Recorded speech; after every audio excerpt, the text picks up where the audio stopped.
The sound of wedding bells echoed through the hall, blending with the soft murmur of guests and the clicking of cameras.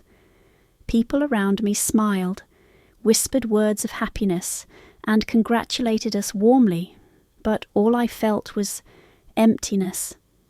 It wasn't how I imagined my wedding day to be. Standing beside the man I was supposed to call my husband, I tried to muster some joy, some excitement, but nothing came. I looked at him, kind eyes, a gentle smile, everything a girl should want, and yet I felt like a stranger in my own life. What am I doing here? I thought as he gently took my hand.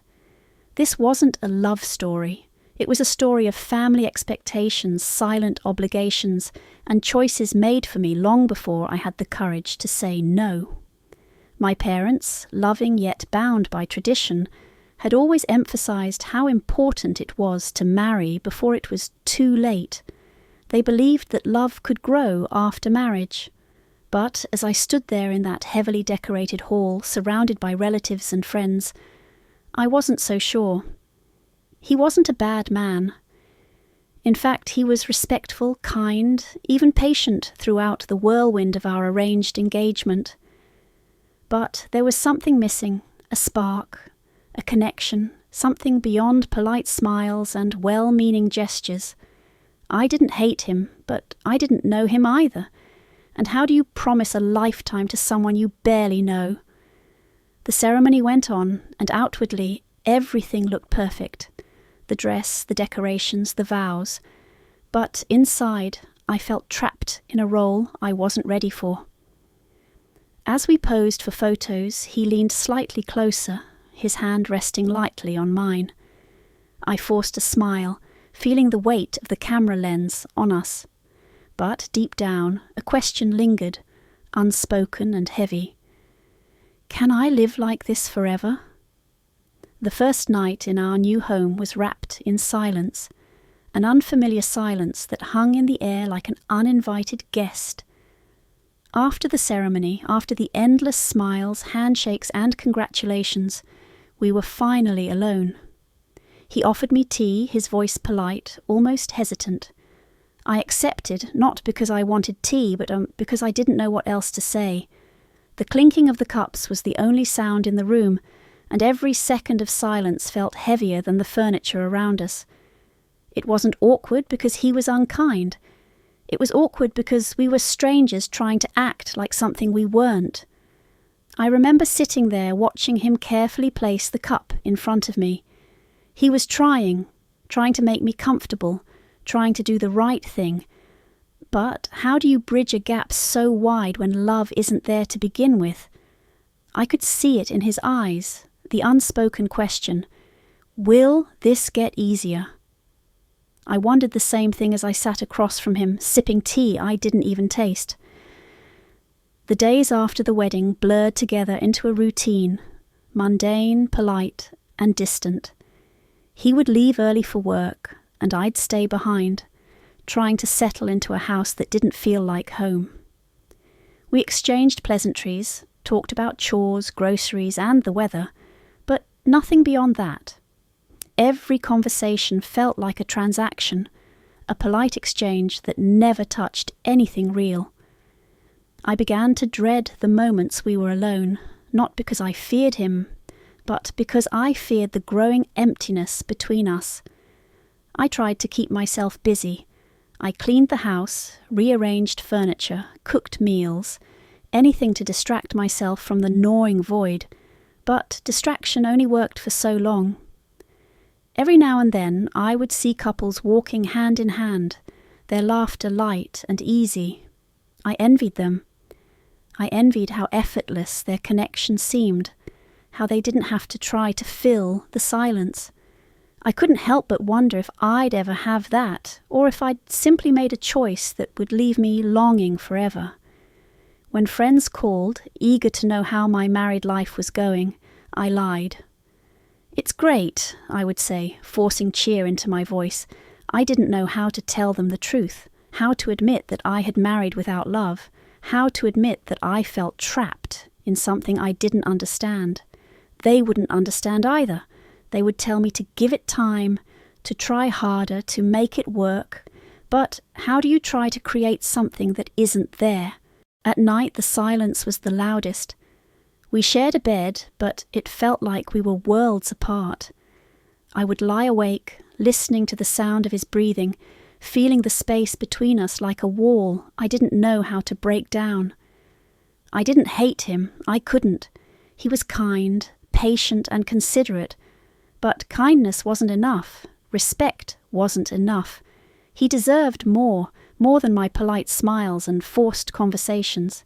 He deserved love, and I didn't know how to give it to him. One evening, he tried to bridge the gap. He asked me about my day, genuinely interested, his eyes searching mine for something more. I answered, but my response was short, guarded. He smiled, but there was a flicker of disappointment in his eyes. I wanted to reach out, to say something real, but I didn't know how. Instead, I withdrew further, unsure of how to navigate the growing tension. That night, as I lay beside him once again, I felt a crushing weight on my chest. Guilt. He was trying, and I wasn't. He deserves more than this, I thought. But how do I give something I don't have? The uncertainty gnawed at me, and for the first time I started questioning everything. Was it me? Was I incapable of love, or had I simply never given this a real chance? As much as I tried to push the thoughts away, they stayed, lurking in the back of my mind, whispering doubts I couldn't silence. One evening, after another quiet dinner, he looked at me with an expression I couldn't quite read. There was something vulnerable in his eyes, something I hadn't noticed before.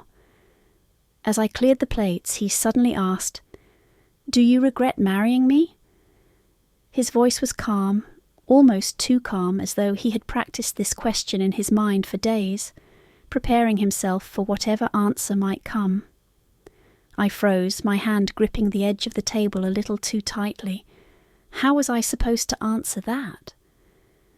The air around us grew heavy with tension, and I felt my heart pounding in my chest. I searched his face for a hint of anger, but there was none, just quiet sadness and an aching uncertainty. I wanted to deny it, to offer a quick reassurance that would make everything okay, but I couldn't, not when I wasn't sure of the truth myself. I don't know, I whispered finally, my voice barely audible. His eyes didn't waver. He didn't press for more, didn't argue or show any sign of frustration. Instead, he simply nodded, as though he had expected my answer all along. That nod broke something inside me. It was the quiet acceptance of a man who had been trying, who had been patient, but who was slowly losing hope.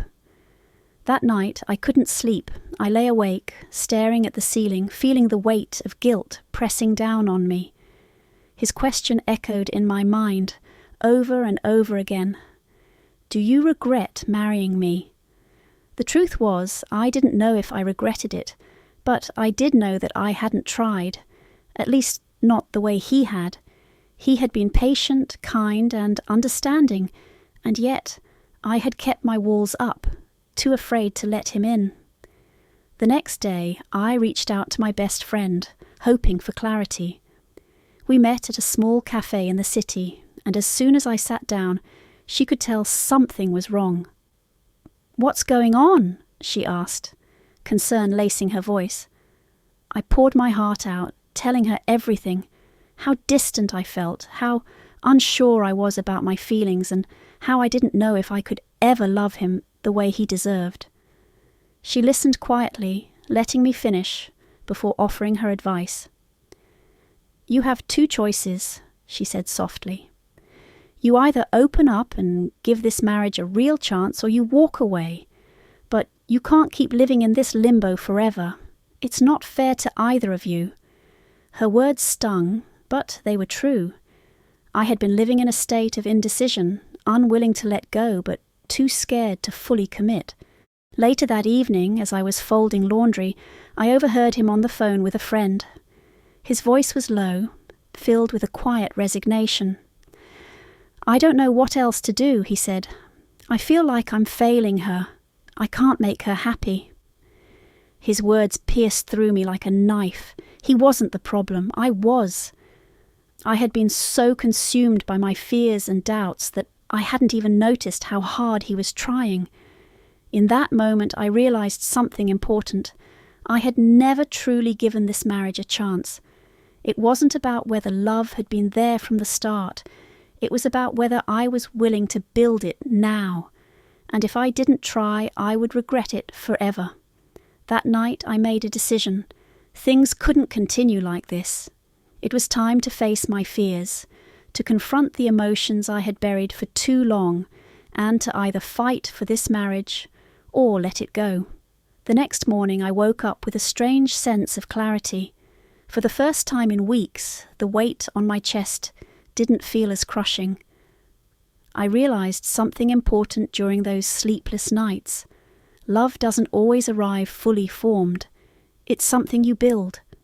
And maybe, just maybe, it was time for me to stop waiting and start trying. Instead of hoping for love to magically appear, I decided to take the first step. I started small. Over breakfast, I asked him how his work was going, not out of obligation, but because I genuinely wanted to know. He seemed surprised at first, but smiled and told me about his day. It was a simple conversation, yet it felt different. For the first time, it didn't feel forced. Throughout the day, I noticed things I had never paid attention to before. How he always made sure my coffee was just the way I liked it. How he quietly handled little things around the house without expecting any acknowledgement. How he respected my space but was always there when I needed him. These weren't grand gestures, but they were real, and they mattered more than I had realized. That evening we cooked dinner together. It wasn't perfect. We laughed as we burned the edges of the bread, but for the first time I felt something stir inside me. It wasn't a sudden rush of love, but it was real. A quiet warmth, a sense of ease I hadn't felt before.